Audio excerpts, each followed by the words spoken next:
There is an object right now named 3I Atlas moving with astonishing speed through our solar system.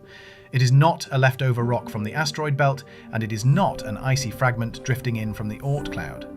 It is something rarer, a visitor born in another star system far beyond our own.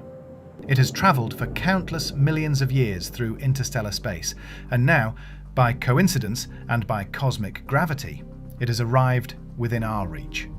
Astronomers detected it in late July of the year 2025. Right away, its behaviour forced experts to rethink their expectations. Instead of a gentle climb in brightness, the comet has brightened in sudden leaps. Every 2 to 3 weeks, the light curve has jumped upward.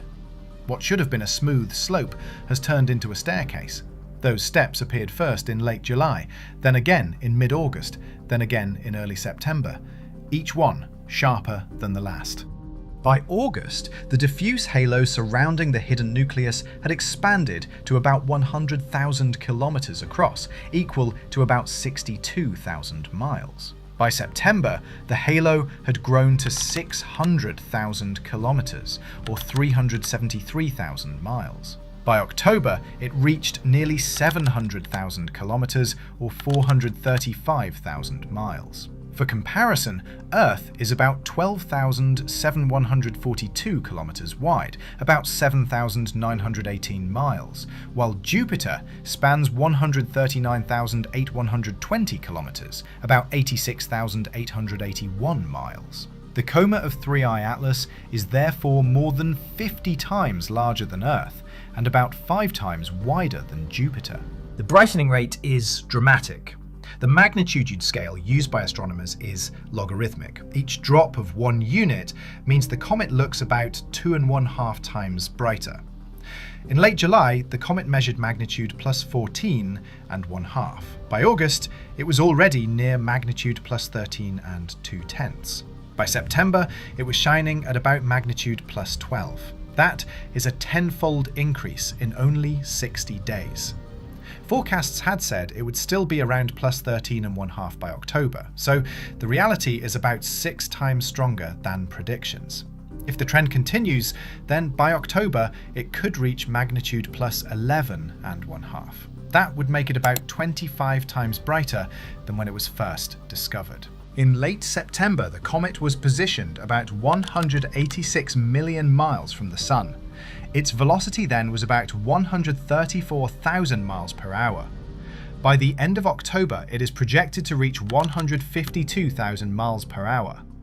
Earth's orbital speed is only 67,000 miles per hour.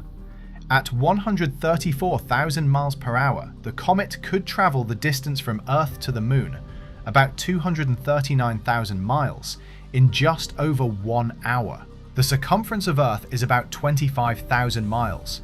The comet could circle Earth more than 1,000 times in a single day. A passenger plane travelling at about 560 miles per hour would need more than 3 weeks of constant flight to cover what the comet crosses in a single hour. Even at magnitude plus 12, the comet is still faint, about 250 times dimmer than the faintest stars visible without instruments under pristine skies. Yet the important detail is the speed of change. In July, the value was plus 14.5.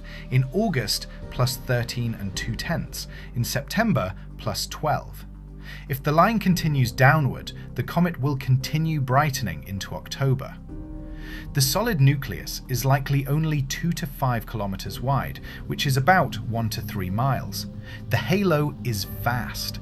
In July, it was 50,000 kilometers, or 31,000 miles across.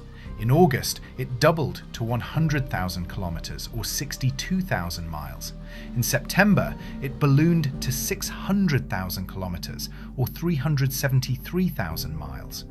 In October, it is approaching 700,000 kilometers, or 435,000 miles. That size is so large that light itself takes more than 2 seconds to cross it. More than 50 Earths could fit inside, side by side. Observatories around the world log nightly readings and forward them to the Minor Planet Center. On July 25th, it was measured at plus 14.5. On August 15th, it was plus 13 and 2/10. On September 10th, it was plus 12. Amateur astronomers with telescopes between 8 and 10 inches confirmed these same results. In mid-September came a sudden burst. In only 5 days, the comet jumped by about 7/10 of a magnitude, almost doubling in brightness. Forecasts had expected plus 13, but the true reading was plus 12 and 3/10. This may have been caused by surface collapse or hidden volatile ices erupting. Earth's viewing geometry is worsening. The elongation, which is the angular separation from the Sun, was about 45 degrees on September 1st, about 35 degrees by September 15th, and will shrink to about 25 degrees around October 21st. Below 30 degrees, most instruments cannot safely observe faint objects.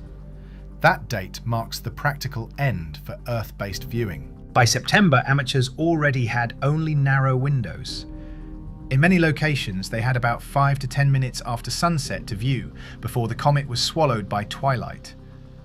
Reports came in from Chile, Spain, and Arizona. Coordination across longitudes has become necessary. South American observers carried the baton from September 10th to 15th, European observers from September 15th to 20th, and North American observers from September 20 to 25. Professional observatories will shut down observations when elongation dips below 30 degrees. This will happen near October 21st. Until then, each clear night is treated as urgent. Mars, however, will provide another opportunity. On October 3rd, 3I Atlas will pass about 17 million miles from Mars. This close pass allows orbiters such as Mars Express, the ExoMars Trace Gas Orbiter, MAVEN, and the Mars Reconnaissance Orbiter to watch. They can record images, spectra, and ultraviolet data. Tracking is hard. The comet moves several arc minutes each hour in the Martian sky. Simulations have been running since August to ensure systems can follow. Predictions say it will shine between plus 11 and 8/10 and plus 11 and 5/10 in the first week of October. Since 2017, 3 interstellar bodies have been confirmed. Oumuamua in 2017, Borisov in 2019, and Atlas in 2025. That equals 1 every 3 to 5 years. But when the Vera Rubin Observatory begins full sky scanning, discoveries may become common.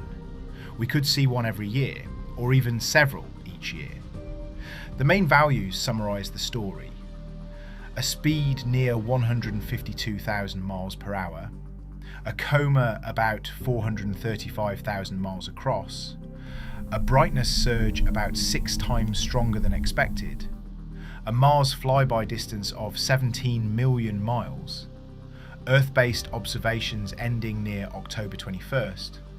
By January 2026, 3E Atlas will fade into the void. What remains will be records, spectra, and light curves. For a short time it shared our sky, then it slipped away again, leaving data that will sharpen our understanding of comets and remind us that the galaxy occasionally sends us visitors from far beyond.